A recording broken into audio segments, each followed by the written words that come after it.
구독, 알림 설정까지 부탁드립니다. 오늘도 우리 사는 이야기 찾아주셔서 감사합니다.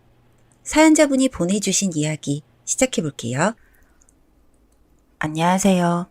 저는 30대 중반의 전업주부입니다. 저와 저희 신랑은 같은 회사에서 근무를 했고요. 말수가 없던 신랑과는 정말 우연한 계기로 친해지게 되었습니다. 그날은 비가 많이 오던 날이라 우산도 없이 신랑이 회사 밖으로 나가지 못하고 있더라고요. 그래서 제가 차로 신랑의 집 근처까지 태워다 준 적이 있었는데 그날 차에서 나오는 노래에 관련된 이야기를 하면서 친해졌어요. 제가 팝송을 즐겨 듣는데 의외로 신랑도 팝송을 즐겨 듣는다고 하며 공통된 관심사를 찾은 거죠. 신랑과 저는 그날 이후로 급속도로 친해졌고 회사 밖에서 따로 만남을 갖는 사이로 발전하게 되었습니다. 그렇게 저희는 2년 정도 사내 커플로 연애를 하다가 결혼까지 하게 되었습니다. 그리고 지금은 결혼 5년차 부부가 되었고 저희에게는 귀여운 4살짜리 아들과 함께 지내고 있습니다. 결혼을 하고 나서도 적극적인 신랑은 아니었지만 그래도 가정일을 잘 도와주는 착한 신랑이었어요. 그렇기 때문에 가기 싫은 시댁도 시댁 행사도 다 참고 잘 지내왔던 것 같습니다. 신랑은 시댁에 다녀올 때마다 집에 와서 안마를 해주기도 하고 청소도 해주기도 하면서 시댁에서 힘들었을 저를 배려해주던 사람이에요. 그런 신랑이 얼마 전부터 인상이 좋지 않았습니다. 이유를 물어봐도 통 말을 해주지도 않고 이상한 나날들이었어요. 퇴근을 하고 돌아온 신랑은 어쩐지 희죽희죽 웃으면서 집으로 돌아왔고 저에게 고기를 먹자고 하며 고기를 사왔어요. 아들도 좋아하는 삼겹살이라서 저는 서둘러 밥을 먹을 채비를 했고 신랑과 함께 그날 맥주를 마셨습니다. 평소 술을 잘 못하는 신랑인데 그날따라 술이 너무 맛있다고 하면서 캔맥주를 3캔이나 마셨어요. 여보, 오늘 너무 무리하는 거 아니야? 정말 오늘은 술이 안 취한다.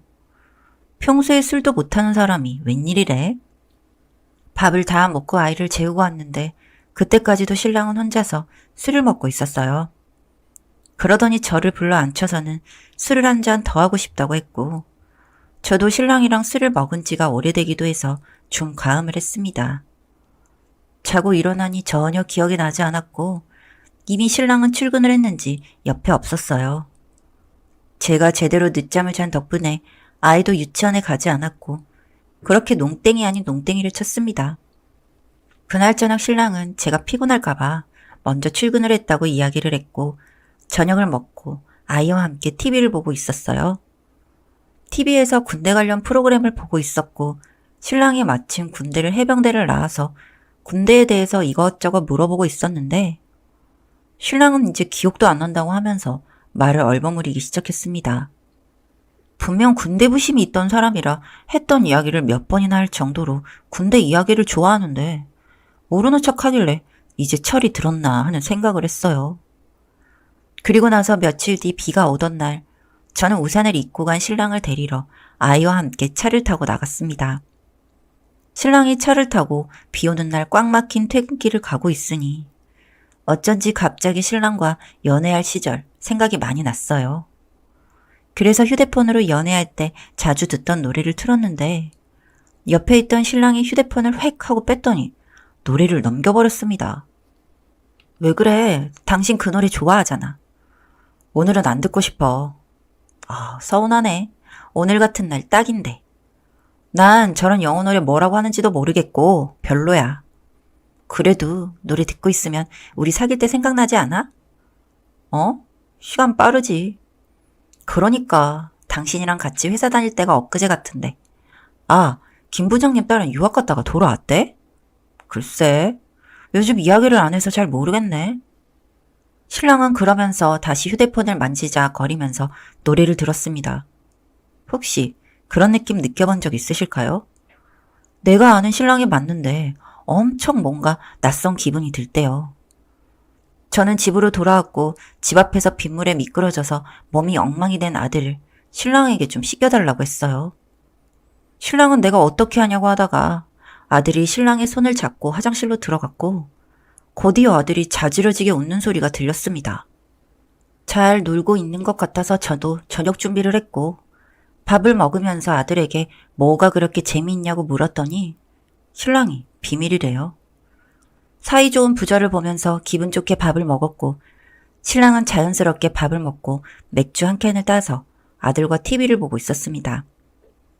그러면서 아이가 일찍 자러 가자 갑자기 제 몸을 만지기 시작했고 제가 방으로 들어가자고 하니 갑자기 피곤하대요.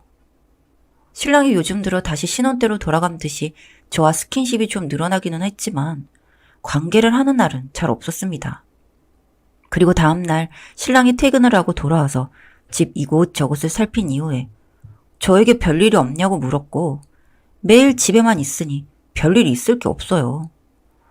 무슨 소리를 하는 거냐고 밥 먹게 앉으라고 했더니 아들과 함께 식탁에 앉아서 밥을 먹었고 밥을 먹고 나서 설거지를 도와주려 하더라고요. 그래서 애를 재워야 하니 목욕을 부탁하고 저는 뒷정리를 했는데 아이가 또 막 웃으면서 씻고 나왔습니다. 요즘 아빠랑 목욕하는 게 재밌어? 오늘은 또 뭐가 그렇게 신이 났어? 아빠 배에 털이 없어졌어. 응? 아빠 배에 털? 아빠는 배에 털이 있었다가 없었다가 하는데 오늘은 없대. 너무 웃겨. 그게 무슨 말인지 한참을 이해를 못하고 있다가 신랑의 윗옷을 올렸더니 역시나 배에 털이 없었습니다. 저희 신랑은 원래 배에 털이 없거든요. 애가 무슨 장난을 하는 건가 싶어서 웃어 넘겼고 며칠 뒤 그 말이 무슨 말인지 알게 되었어요.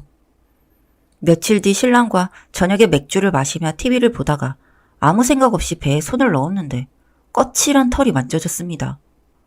저는 흠칫 놀라 손을 뗐고 신랑과 눈을 마주쳤는데 미묘하게 표정이 변하던 신랑의 소름 끼치는 얼굴을 아직도 잊지 못해요. 당신 아니지? 누구세요? 하, 반가워요 형수님. 네?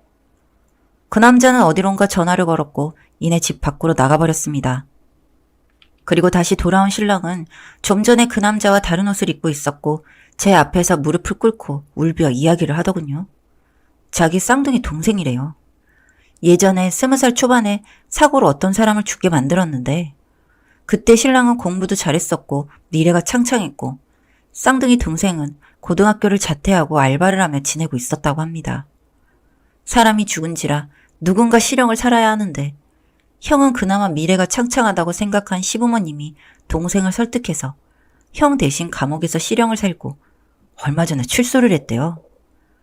온 가족이 동생에게는 몹쓸 짓을 했으니 거의 모시다시피 지내왔고 저와 결혼할 당시에는 동생이 옥살이를 하고 있을 때라서 저에게는 동생의 존재조차 밝히지 않았는데 얼마 전 출소한 동생이 신랑의 삶을 함께 살고 싶다고 했대요. 본인이 감옥에서 썩고 있는 동안 본인과 똑같은 형은 닮은 아이도 낳고 가정도 꾸리고 있는 게 너무 배가 아프다고요. 온 가족이 안 된다고 뜯어 말렸더니 그럼 저를 시험해보자고 했다고 하더래요. 제가 모르면 계속 이렇게 지내자고. 자기는 지금 사람을 만나 결혼을 하고 가정을 꾸리기에는 이미 전과자라고. 그러니 형의 삶을 함께 나누고 싶대요. 저는 그 이야기를 듣는데 다른 것보다 술에 취해 기억도 나지 않지만 그 남자와 잠자리를 했다는 것, 뽀뽀와 스킨십을 했다는 모든 것이 너무 소름이 돋았고 이야기를 듣는 그 순간 토가 나오고 온몸에 벌레가 기어다니는 것 같았습니다. 저는 더 듣고 자시고 할 것도 없이 신랑에게 뺨을 때리고 그 길로 나와서 시댁으로 갔습니다. 시댁에 가니 태연하게 문을 열어주던 신랑의 쌍둥이 동생. 시부모님은 놀라는 눈치였고 동생은 저에게 태연히 인사를 했습니다. 저는 이 미친 일을 시부모도 함께 동의를 했다는 것에 미칠 것 같은 배신감을 느꼈고 너무 소름이 돋았어요. 시댁에 들어가자마자 눈에 보이는 걸 다 던지고 부셨습니다. 그 동생은 옆에서 웃으면서 박수를 치고 있었고 저는 불현듯 생각이 났어요. 제가 술을 못 마시는 편이 아닌데 그렇게 깨끗하게 필름이 끊기지 않아요. 그런데 그 동생과 술을 마실 때 저는 필름이 끊겼고 관계가 끝난 이유였습니다. 그 동생이 웃으면서 꺼낸 건 본인이 우울증이 심해서 처방받은 수면제라고 했어요. 그 웃음을 본 순간 제 결혼 생활은 여기서 끝이라고 생각을 했고 저는 그 미친놈을 향해서 침을 뱉고 뒤돌아 나왔습니다. 신랑은 여전히 울면서 절 기다리고 있었고 저는 자고 있는 아이를 안아들고 친정집으로 갔습니다. 이혼 소송이 진행되는 동안 수도 없이 신랑은 저에게 전화와 문자를 보내왔고 저는 그 어떤 말도 다 핑계라는 걸 알고 있어요. 정말 다행히도 저희 집에는 아이가 있다 보니 홈캠이 설치되어 있어 그 남자가 저희 집에서 생활한 모습들이 녹화가 되어 있었고 특히 소파에서 제가 신랑의 배를 만지다가 상황을 알게 된 부분까지 녹화가 되어 있었습니다. 저는 양육비와 위자료 그리고 정신적 손해배상까지 다 받아낸 상태입니다. 정신적으로 너무 큰 충격을 받아서 당분간 아이를 데리고 호주에 있는 친척집에 갈 예정이에요. 내일이면 이 나라를 떠나 새로운 곳에서 생활을 시작하게 되는데 다시 돌아올 때는 이 더러운 기억들이 다 사라졌으면 좋겠습니다. 사연은 여기까지였고요. 우리 사는 이야기 시청해주셔서 감사합니다.